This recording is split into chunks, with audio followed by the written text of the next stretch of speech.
একদিন সকালে রঙিন গ্রামের স্কুলে টুনটুন, পিকু আর মিমি পড়াশোনা করছিল। হঠাৎ ভূমিকম্পের শব্দে কাঁপুনি শুরু হলো। সবাই ভয় পেয়ে চিৎকার করতে লাগল।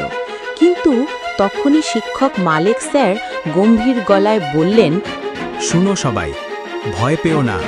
ভূমিকম্পে বাঁচার 3টা নিয়ম: ড্রপ, কভার, হোল্ড। এখনই সবাই নিচে বসো। ক্লাসের সবাই তাড়াতাড়ি টেবিলের নিচে ঢুকে পড়ে। ছোট্ট রাহি কাঁপতে কাঁপতে বলল, স্যার, আমার খুব ভয় লাগছে। এখন কি হবে? কেমন করে সব কিছু কাঁপছে?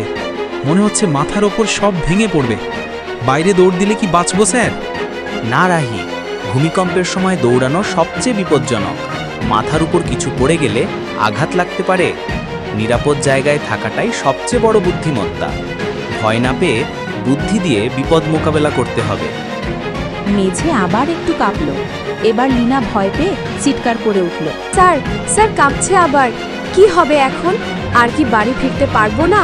সব ভেঙে পড়বে মনে হচ্ছে। আমি খুব ভয় পাচ্ছি স্যার। আমি এখানে আছি, সবাই শান্ত থাকো, টেবিল ধরে রাখো, হোল্ড। ভূমিকম্প থামলেই আমরা ধীরে ধীরে বের হব। এখন তাড়াহুড়ো করে বের হলে একজন অন্যজনের উপর পড়ে বিপদ আরও বাড়তে পারে। তাই সবাই টেবিলের নিচে বসে থাকো। কিছুক্ষণ পর কম্পন থেমে গেল। স্যার দরজা খুলে সবাইকে মাঠে নিয়ে গেলেন। দেখো বাচ্চারা, যে কোনো দুর্যোগে জ্ঞান আর শান্ত থাকাই জীবন বাঁচায়। তাই আজ থেকে কেউ ভয় পাবে না। নিয়ম জানলে বিপদ কমে যায়। প্রিয় সবাই, আজ আমরা একটি গুরুত্বপূর্ণ শিক্ষা নিলাম। ভূমিকম্প রোধ করা যায় না, কিন্তু সচেতনতা দিয়ে জীবন বাঁচানো যায়। ভূমিকম্প হলে কি করবে, এবার বড় করে সবাইকে বলছি।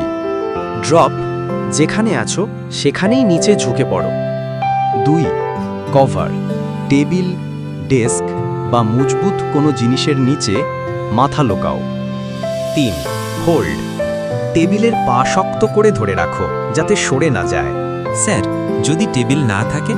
তাহলে মাথা 2 হাতে ঢেকে ফেলবে, দেয়ালের কোণে গিয়ে বসবে, মাথা নিচু করে রাখবে, জানালা, পাখা, কাঁচ থেকে দূরে থাকবে। মনে রেখো, চিৎকার নয়, দৌড়াদৌড়ি নয়, লিফট ব্যবহার নয়, ভিড় করা নয়। স্যার, ভূমিকম্প থেমে গেলে? তখন ধীরে ধীরে নিরাপদ জায়গায় বের হবে। ভবনের ক্ষতি হয়েছে কিনা তা না দেখে কখনোই ভেতরে ঢুকবে না। আজ আমরা অনেক কিছু শিখলাম। ধন্যবাদ স্যার। আজ তোমরা সবাই দারুণ কাজ করেছো। সচেতনতার মাধ্যমে আমরা নিজেরা বাঁচব, অন্যকেও বাঁচাতে পারব। ভূমিকম্প হলো হঠাৎ আসা বিপদ, কিন্তু প্রশিক্ষণই আমাদের শক্তি।